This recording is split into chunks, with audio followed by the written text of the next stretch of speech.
Alright tech family, let's have some fun. Early last year, I reviewed the Yoga 6 in one of my most ridiculous reviews ever. It had a soft material cover and I couldn't help myself from spreading peanut butter on it to see if it was easy to clean. I'll place a link to that review in the description below as it was a classic. Anyway, the Yoga 6 was a budget laptop that you could get for around $650, and what was different about it versus other budget laptops at the time was its processor. Most laptops back then at that same price point were on Ryzen 4000 series CPUs with something like a 6-core 6-thread processor. The Yoga 6 tended to have a more powerful version with 6 cores and 12 threads. Plus, at the budget price point, it was an attractive, solidly built, good laptop. Unfortunately, its CPU performance ended up being subpar and it had loud fan noise, so I could only really recommend it for casual users. Well, Lenovo have completely overhauled the Yoga 6 for 2022, and what's even better is it will be priced the same as the older model. No inflation here. Now, one of the ways they've achieved that is by only updating it to the Ryzen 5000 series of processors, not the newest 6000.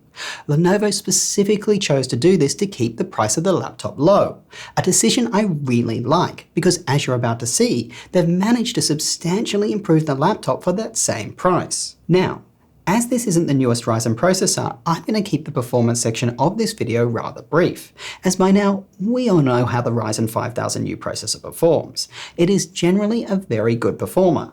Plenty of power for everyday tasks like browsing the web, office work, schoolwork, and even some coding. And the integrated graphics is good enough for some casual gaming, like playing League of Legends, but nothing more, certainly no AAA titles here. What's always been great about these Ryzen processors, especially when compared to Intel, is that they use less power and don't generate that much heat. This tends to result in less fan noise and a cooler feeling chassis. That being said, this doesn't exactly play out with the Yoga 6, likely because this laptop doesn't have the most robust cooling system. It only has one fan compared to other similar laptops that have two. What I noticed when using it is that the fan is pretty much always on. It's not disturbing for lighter tasks like browsing the web and using Office, as it runs quietly in the background and it isn't high-pitched. As soon as you run anything intensive on this laptop though, you'll definitely hear the fan. When it comes to temperatures, you'd actually feel the laptop feels slightly warm to the touch, even for light use like browsing the web. I didn't find it overly distracting, but you will notice it. When on a Zoom call though, I definitely felt the bottom of the laptop get quite toasty. Honestly, this laptop is perfect for casual use like web browsing, office and schoolwork, and even some light coding. But those who are looking to do anything more intensive, this probably isn't for you due to the warmth and fan noise. Because of this, if you do fit the ideal user for this laptop, I'd recommend you consider saving your money and only buying a lower spec config with something like 8GB of RAM. The chassis is one of my favorite things about this laptop. It's got rounded edges and sides, which is quite unique for a laptop. I've never seen it before. This makes it very comfortable to place your palms on. You never feel the side of the laptop cutting into your wrist. Also, the laptop is made up of 50% recycled plastic and aluminum, which is pretty cool. That being said, due to the slight warmth of the chassis and the material used, I did find my palms got a little sweaty when using it. Because this is a 2-in-1 convertible, you won't be able to open the lid with one hand. Touchscreen devices like this one tend to have very stiff hinges. That way when you draw on them or touch them, the screen doesn't wobble. This caught me by surprise a couple of times when the laptop went flying when I tried to open it with one hand. I'm just not used to using these kind of 2-in-1 devices. Speaking of opening the lid, the laptop does come with both Windows Hello facial recognition and a fingerprint reader.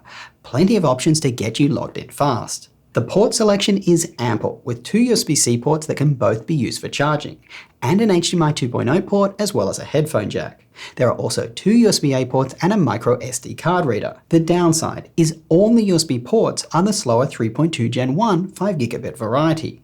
Also, seriously, a micro SD card reader? Who uses these? Manufacturers either put a full-size one in or don't bother. Oh, and another pet peeve of mine, both the charging capable ports are on the left side, so if your outlet is on the right, you'll have to run a cable round the back. In that situation, the cable can get in your way if you are using the laptop on your lap. The laptop weighs in at 3 pounds, which isn't light for a laptop these days, especially one with a 13-inch screen, but it also isn't heavy either. By the way, when you do check inside this laptop, you'll find the SSD and Wi-Fi card is replaceable, but the RAM is unfortunately soldered. The display is color accurate for most users with 100% of sRGB, but people who need to do professional color work should look elsewhere, as it only got 77% of Adobe RGB and 80% of P3. The display is a 13.3-inch 16:10 aspect ratio with 1920 by 1200 pixels, a little more pixel dense than your average 13-inch Full HD display. I measured the advertised 300 nits of brightness, which is just bright enough. At times though, in a well-lit room, I did wish this laptop could go brighter. Given all this, I was comfortable running the display at 125% Windows scaling, which allowed me to see an okay amount of information on screen. But nowhere near as much as on more expensive laptops with the same screen size, such as my Dell XPS 9310, the 4K version, or the MacBook Pro 13. These have brighter and more pixel-dense displays. Because the amount of information you're comfortably able to see on screen without squinting depends on the combination of screen size, pixel density, and brightness, with those more expensive laptops, I was able to see a lot more content. By the way, the display is a touchscreen, but it's not my favorite. That's because the screen isn't the smoothest surface to move your fingers on. This is more apparent when you use the laptop as a tablet with the included pen. The pen just doesn't glide smoothly over the screen, which made it very hard for me to use. The keyboard is quite good. No major issues at all. It does feel a little low travel though, so you will feel your fingers hitting the bottom when typing hard on it. And the keys are a little firmer to push down on it than I would normally like. But honestly, it's a pretty comfortable keyboard, and I'm super tough when it comes to keyboards. Actually, there is one thing I don't like. It's the keyboard backlighting.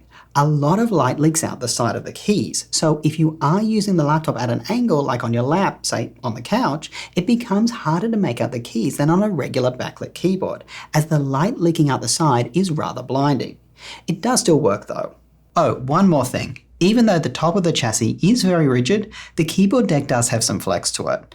I didn't find it an issue though in my time using it. The trackpad is totally usable, but it's not my favorite. That's because it's a little too slippery for my liking. I've noticed these slippery trackpads making their way into newer Lenovo laptops as of late, like the ThinkPad X1 Carbon, and I really don't love them. However, after a while I got totally used to it and it didn't bother me that much, although there were some occasional misclicks. Another thing, even though the trackpad is large, the trackpad is placed towards the lower part of the palm rest. I really wish it was placed closer to the top, as I occasionally found my fingers gliding past the top of the trackpad. Here is a test of the webcam in excellent lighting conditions. Battery life was quite good at around 7.5 hours. I measured that running a Netflix video on repeat over Wi-Fi with the laptop in best battery life mode. I only had the screen down one notch of brightness though. That's because the screen isn't that bright to begin with.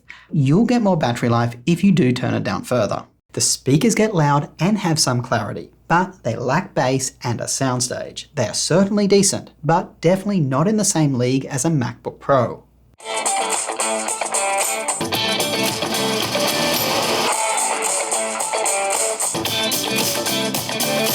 One thing that continues to annoy me is the substantial amount of annoying pop-ups.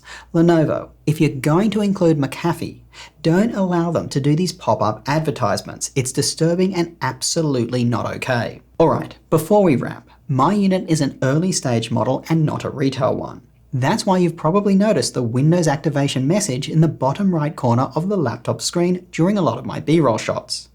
I experienced numerous Wi-Fi dropouts during my use of this laptop. I updated it with all the latest drivers and version of Windows, but it still occurred.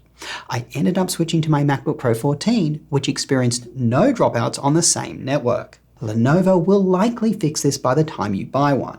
This is not unusual for early stage units. My prototype of the Yoga Carbon Edition's Wi-Fi also didn't work, but my production unit worked flawlessly. Nonetheless, the reason I'm even bringing this up to you is because if you have any Wi-Fi problems with this laptop, obviously return it. So, given the Yoga 6 for 2022 has so many gotchas, why the hell do I recommend it so strongly? In fact, for casual users, this is now my favorite budget laptop, taking the crown from my prior favorite, the HP Aero. The reason is, if you can buy it for around $650, which you should be able to, Best Buy and other retailers of this laptop tend to have regular rotating sales, At that price point, you really are getting a very good quality device with no major gotchas. Heck, 2 years ago, I crowned the IdeaPad 514 the king of budget laptops. Look how far we've come. The chassis oozes quality, the screen is so much better, the keyboard is comfortable enough, and the trackpad is totally usable. The speakers get loud and are clear, and the performance is perfect for casual users browsing the web, students, those doing office tasks, and even some lightweight coding. And for casual use, the fans don't get that loud and the chassis doesn't get overly warm. There are just no major downsides to this laptop, and it's a significant upgrade from the prior model for no increase in price. By the way, on that note, please be careful not to accidentally buy the older model. You'll know if it's the newer model because it has a 1920 by 1200 resolution screen, not a 1920 by 1080. Well, that's all for today, folks. If you like this video, you know what to do. Smash that like button and get subscribed. Not only does it show your appreciation for the work that goes into making these, but as I always say, it makes my mother very proud. Make sure to follow me on Instagram, TikTok, and Twitter for early looks at upcoming tech. Also, if you are feeling generous, try becoming a Patreon supporter. Honestly, it does help keep this channel independent, free of sponsors, and with as minimal advertisements as possible. Till next time, go do something awesome with your day, and I will catch you later.